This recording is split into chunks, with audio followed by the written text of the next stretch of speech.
Is this on? No. Can you hear me? Yes. Can you hear me? Yes. All right. So I would continue from where Arinna left off. Talked very clearly and eloquently about Vedana last night. So, of course, we understand that with contact comes these feeling tones, right? Negative, positive, and neutral. And then comes perception, which is kind of a labeling, then thinking, and then from that comes papancha, or really kind of association. Bhikkhu Bodhi says that there isn't, actually in the early text, there isn't a definition of papancha, but some of the Indian words that are in that range have the connotation, kind of negative connotation, usually of falsifying or distorting. So some of the common translation of papancha is proliferation, complication, distortion. So when that happens, basically association of past papancha informs the present papancha, and then the present stuff, carries on into the future, right? So, for instance, this morning, before the wake-up bell, I was heading towards the North House, is that what it's called, where we eat, to make coffee for everybody, myself included. And I heard an owl, right? So contact. And I actually didn't notice the Vedana, because the next thing I did was thought about it and associated it with Izetta asking me yesterday when she came for the interview if I heard the owl, because I guess I am in the owl cabin, right? So then with that, all that association, then I thought, oh, that's a good thing. Owls mean wisdom, so I'm in there. So, it's good connotation, right? So that's kind of what happens. We proliferate on, and it becomes more. Now, Bhikkhu Bodhi says that another way that he would translate papancha is actually objectification, because the root of papancha is the idea that I am the thinker. Because at the point in which feeling, it starts at the point of feeling, of Vedana, in there's a self-reflexive kind of thinking that goes, oh, there has to be an agent that has the feeling.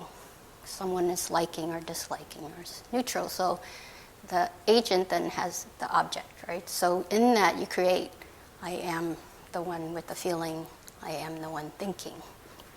And with that comes then obviously identification, right? What is me and not me? What is mine and not mine? So, the whole sense of self came into that story associated, right? Now I'm a wisdom person because I heard an owl, right? And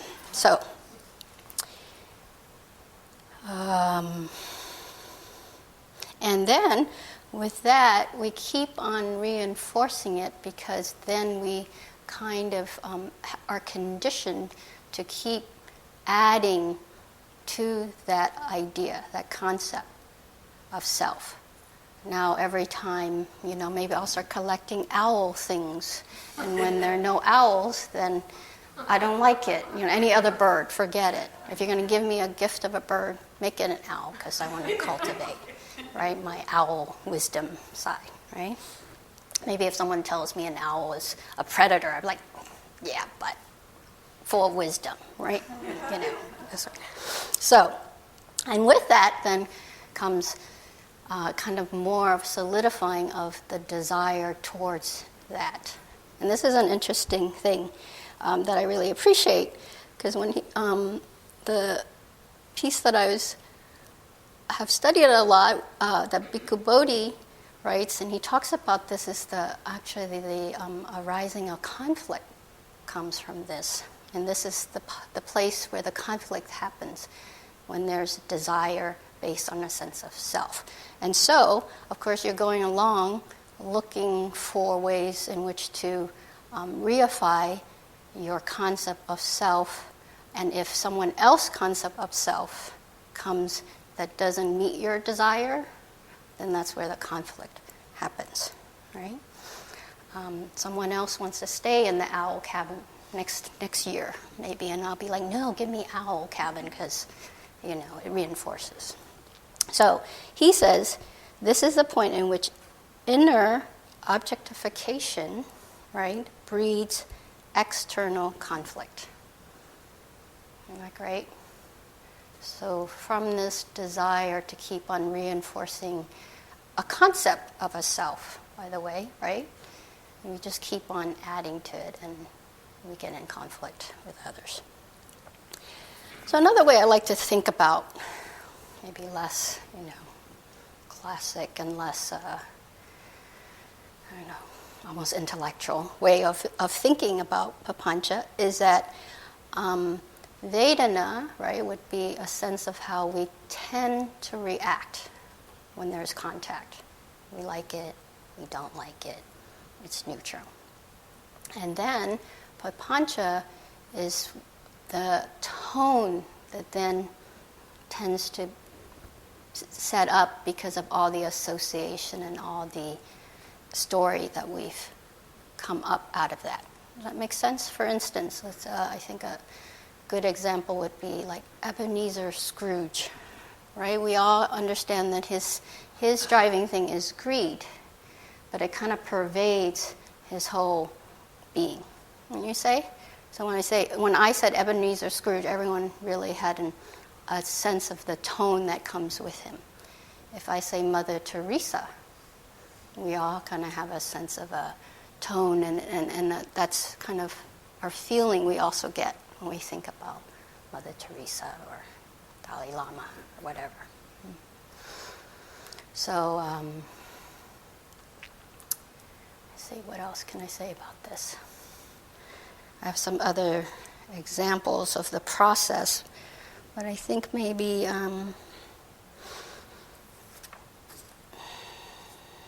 actually I have a little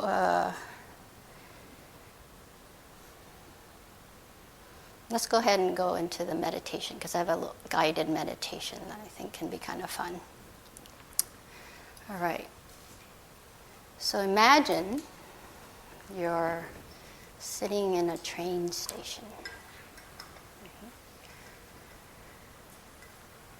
Maybe on a wooden bench, looking out a window to the tracks.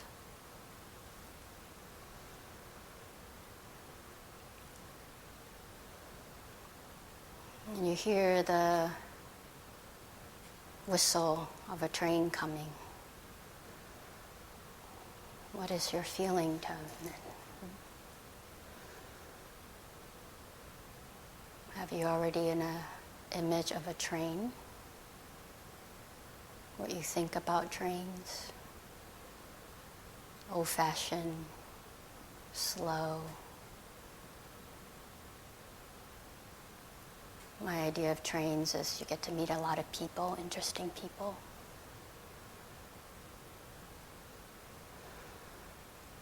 My parents, when I went to school in Oregon, my parents live in North Dakota, and I take the train across, I think it's called the Midnight Express, something like that. And I remember one of the things I always think about is how outside of every town, there was like a dump yard that seems to be by the train track. I also remember the open sky of Montana.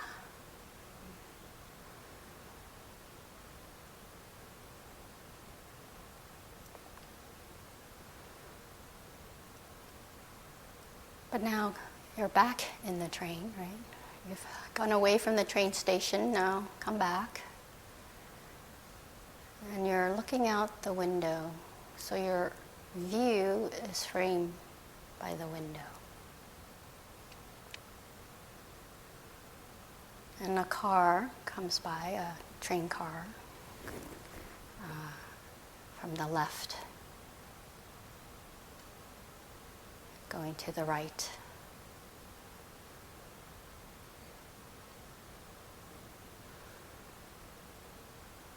Just cars going by. Maybe you're neutral at this point to what's going by. And then a car painted on it is a face of George Bush coming from the left to the right. I see some smiles, I see some frowns, so you already have a feeling tone that comes with the image of George Bush.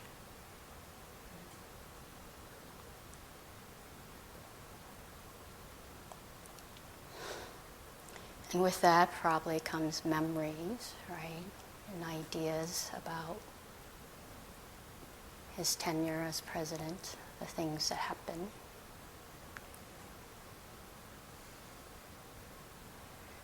So the other thing about Papancha is that the concepts are always shifting, right? They're impermanent.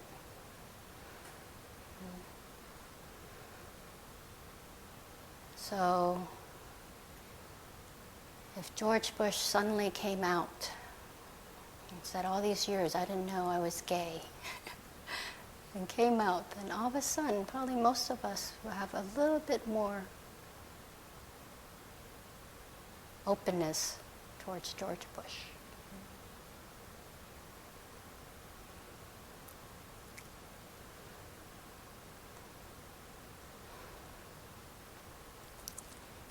And when you saw George Bush, not only did you think about his tenure and all the association, but then a sense of self probably also came up, right? I'm not like George Bush. I'm a Democrat, not a Republican, right?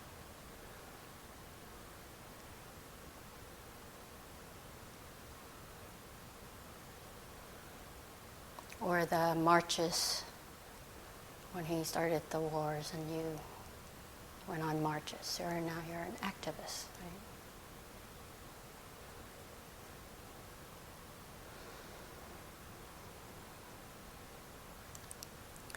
And the third that tends to happen with Papancha is dukkha. Where is the dis-ease? The contraction against a certain identity or quality.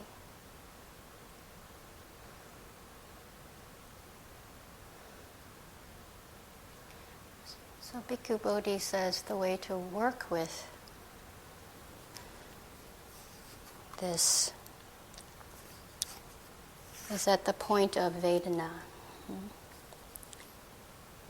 Instead of viewing feelings as either appealing or not appealing,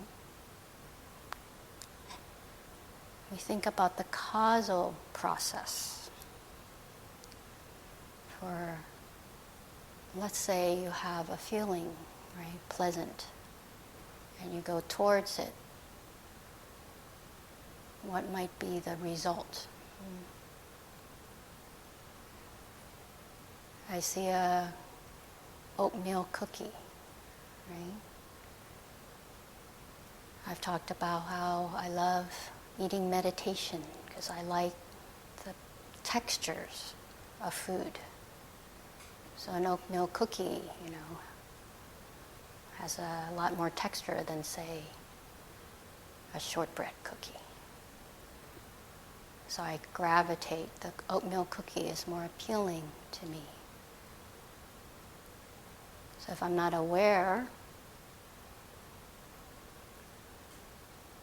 of my going with that and all the identification that comes with it, I'm a sensual person, right? Then maybe I'll eat it even though it's the last one in the jar. It doesn't matter that there's 20 some other view. But if I think about, the causal, either the sugar will make me jittery, or someone might be upset that I've taken the last one. Or perhaps even my image of the teacher, I should be able to renunciate better, right? They don't have to be noble or sense of causal. Then maybe I would refrain, right? And not follow that.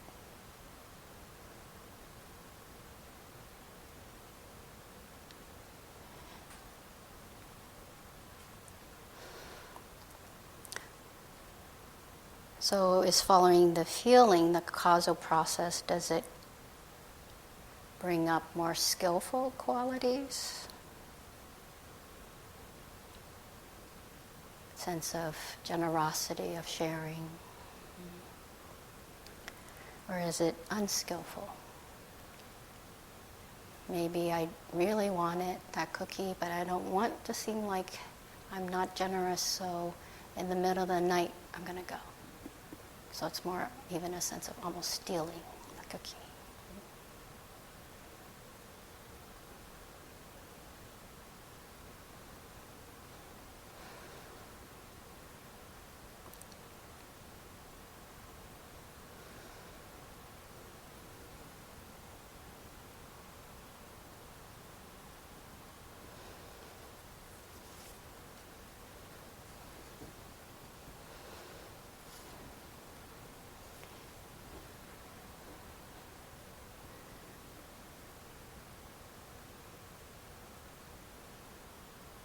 So just sit,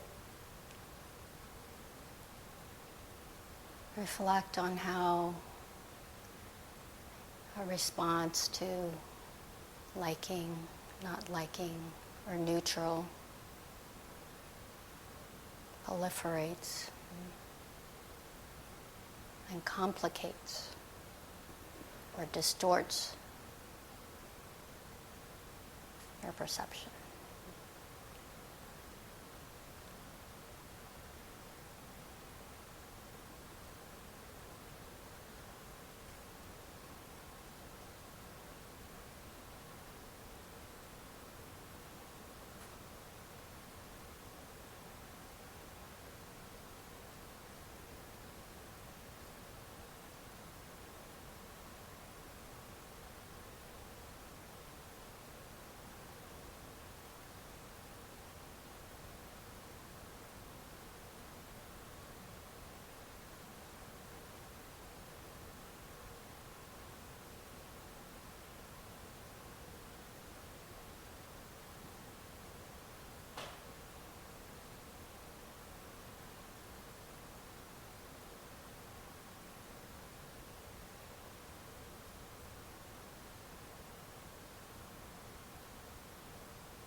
Master Ma and a monk were walking in the garden, in the marsh, and a bird flew up from the bushes. Master Ma asked the monk, the yogi,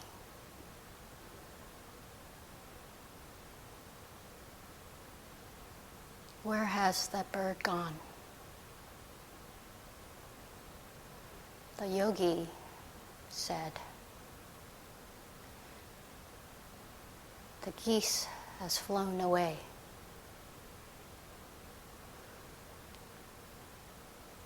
The master grabbed the monk's nicely flat nose and twisted so hard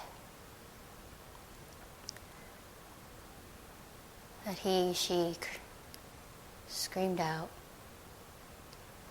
and became enlightened. The bird, the geese, right? Identify it as a geese, label it, you think about it, proliferates. The actual bird, of course, has flown away, but for the practitioner, one knows that one's perception and ideas of the bird is internal. It stays with you, or it's in you.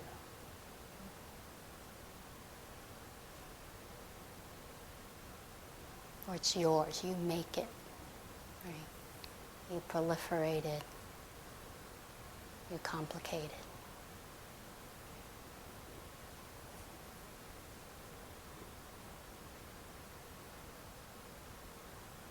You remove yourself from the experience of the bird.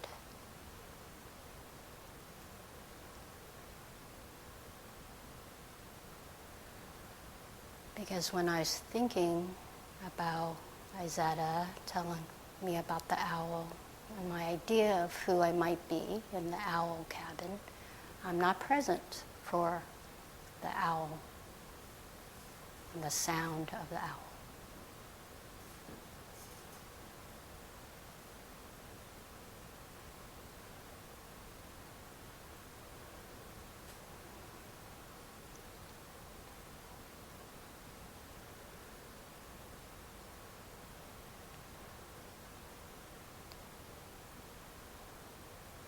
Charlotte Joko Beck says our life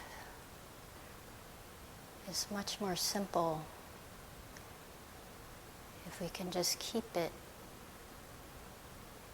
at hearing, seeing, touching, tasting, sensation, thinking, or awareness.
The hoot of the owl is sound.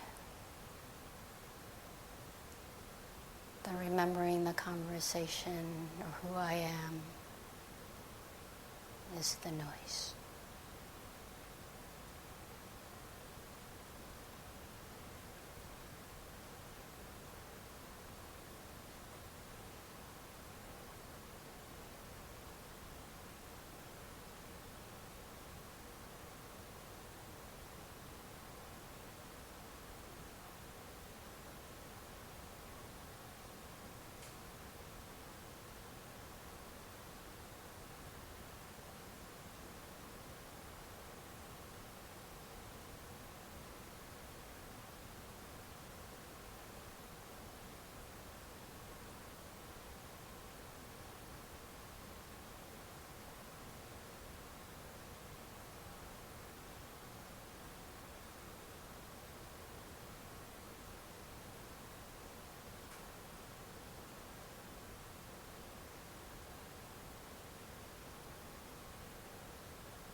So we can work with the third foundation by investigating the root. Or here's a way that we practice in Zen, which I'll offer you. I will say that in this meditation, if at any point it brings up anxiety or a sense of not groundedness, then come back to the breath or the feel of your thigh against the seat or the cushion or your clothing.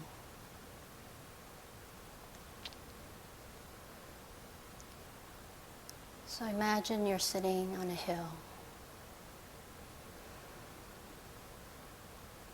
in the sky, under an open sky.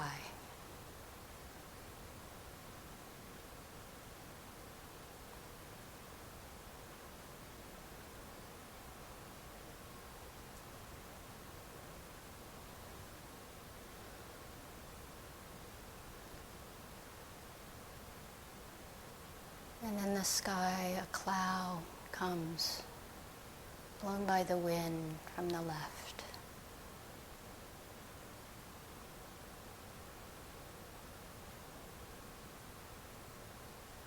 You label the cloud as cloud. Thinking begins, right? You can also label the cloud, let's say, as looks like a dog. So then all the association with a dog. Puppies are cute. Or the German Shepherd who bit me when I was 8.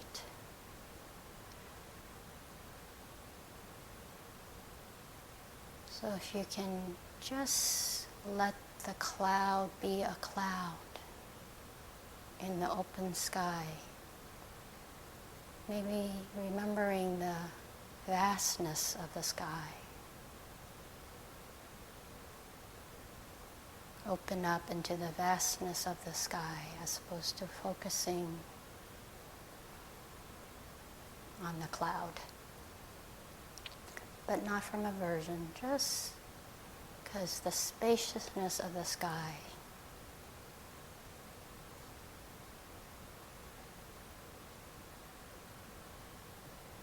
fills your awareness.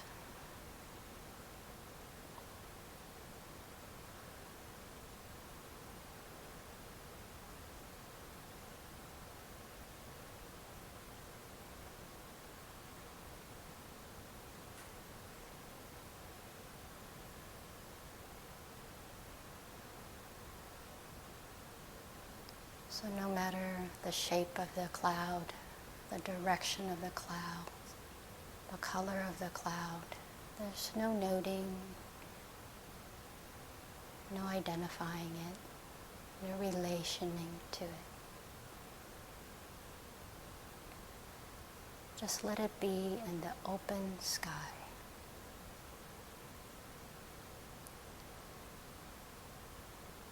When your awareness goes to the cloud, you just come back to the open sky.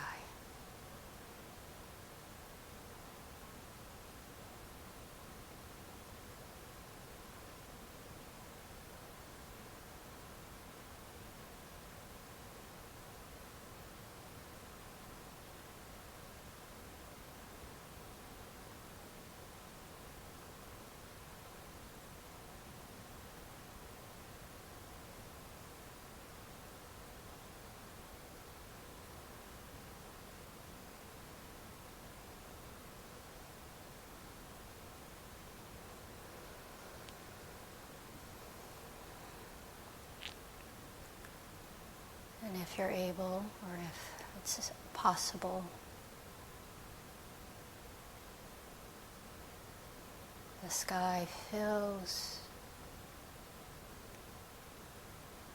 completely, and there's no separation between you and the sky.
And at some point, even let go of the sky.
Coming to the end of the period, so if you need to ground yourself in the body,